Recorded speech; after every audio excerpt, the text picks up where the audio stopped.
What's up, YouTube? It's Printer Gang Investments, and I'm your boy Stus. And I just want to have a little talk about why Palantir is my biggest position. I know a lot of people may not understand the company. It's slightly misunderstood.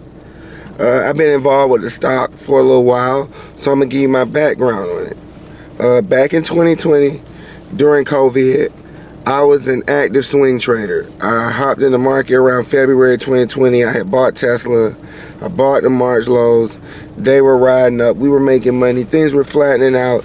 We were looking for new trades. And that's when we stumbled on Wall Street bets. Yes, the infamous Wall Street bets from the GameStop short squeeze, which I actually participated in and made like 30, 40K on. I'll give you guys another video on that some other time. But before the GameStop short squeeze, if you know anything about Wall Street bets, we had like a few groups. You had the GameStop guys, you had Palantir, of course you had the Tesla guys at the time, and there was a few other groups of stocks. I can't remember, it was so long ago. But I just remember Wall Street bet guys that caught Palantir at $10 at the DPO. It went straight to 20 and kept going, and the FUD started. I remember it was short report after short report, excuse me, back then. And I didn't even understand it really, because I was doing my little DD at the time. And yeah, I get it, the company was overvalued. It was 2021, but it seemed like a pretty good company. Yeah, they was losing money, the revenue growth wasn't the greatest, but the original DD I heard that had me on Palantir back in the day was starting to come to fruition. Was they were telling me Palantir is way different than another cybersecurity stock. They're not really a cybersecurity stock. They're doing things they can't really talk about. They might not have any competition for real. They could be the next Apple, Microsoft level stock. And I looked at Alex Carpenter. He just seemed like one of those type of guys. So I took a gamble on it back then. I think I originally bought it in the mid-20s. I rolled it up to 40 with some call options. I made money on some of the call options, lost money on some of them when it went down.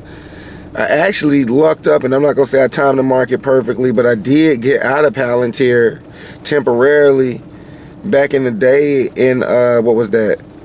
Like November 2021, before it fell off the freaking cliff. I know I sold mine in the 20s, and I just happened to luck up and start buying back in the 8s.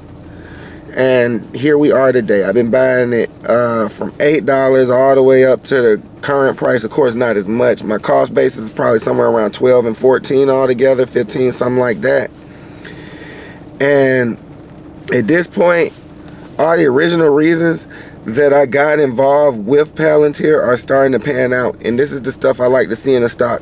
There's nothing better when you buy a stock for one reason and now they're doing something else.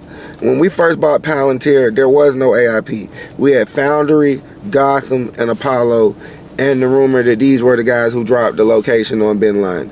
That's what we had. Now they got AIP. Now they showing what they meant when they said there's no competition. So things are actually panning out for real.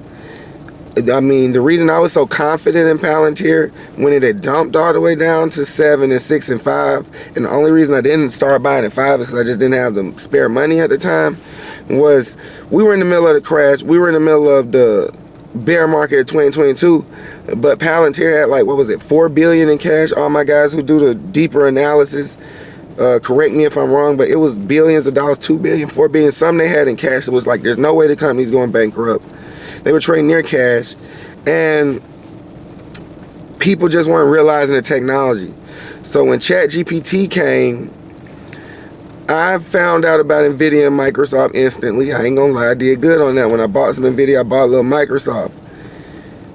And I was wondering in the back of my head, I'm like, isn't this the same kind of business Palantir was in? I waited, and then we had the AIP announcement, GAAP profitability, and I was like, oh my God, everything's coming to fruition. Everything they've been saying since 2020. I know a lot of people like to hate on Wall Street bets. Wall Street bets was right about this one. So ever since, it's starting to become a fundamental story. The macros adding up. Like, I'm watching clips of the same people that were bears, that were hating on Palantir back in the day, saying it's a meme stock. Those same people is like all over us now. Everything's just going up. Everything's just going in our favor. Like, I'm gonna try add more shares, add more leaps for 2026. Like my go-to leap right now is like $40 2026. Don't copy me. That's a risky option. I like to go out the money because I need money, and when stocks go up, I like to make 4, 5, 10 times my money. But shares, leaps, I'm just doing whatever I can with this one. Because I'm listening to my DD, I'm listening to my researchers, shout out Finance Junkies, and it's not just them, everybody's saying it. If they're not talking about Palantir, they're talking about software spend as a whole. We're going to have a tidal wave of software spend hitting balance sheets late 2024, early 2025. I'm trying to be there for it. I feel like the cause was going to print. I remember last year, I bought a $20 leap on Palantir for $40. It's trading at $2,000. I'm tripping. It's trading at $1,000 now. It's up like 2,000%, maybe a little more, maybe a little less at the time of recording this. But these are the type of gains I see, and I feel like I ain't seen nothing yet. Like I noticed Nvidia at 150. I started buying Nvidia like slightly under $200, and I knew it was gonna go. I thought it was gonna go, but it's that era where these stocks gonna surprise us. I see Nvidia going to 350, even 400, 500. Yeah, it made kind of sense. Nvidia went straight to 800, 900 first month of the year. This is going to be an era of surprises. These stocks finna do some never before seen things before, and I hope you guys dare. Palantir is my biggest position, but it's not my only position. I like the chips. I like software, and I'm just looking for other opportunities. Like, I'm not sleeping on Apple. If things get real, we're going to slide for Elon, but Palantir is my biggest position. And I just want to make a video to explain you guys why. I'm not telling you to buy, hold, or sell. As they always say on videos, this is not financial advice. I'm just here to let you know what I'm doing and tell you guys how I'm performing in that market. And, you know, rock out with me. I'm going to be back to y'all soon. It's your boy Steve from Printer Gang Investments. I'm checking out.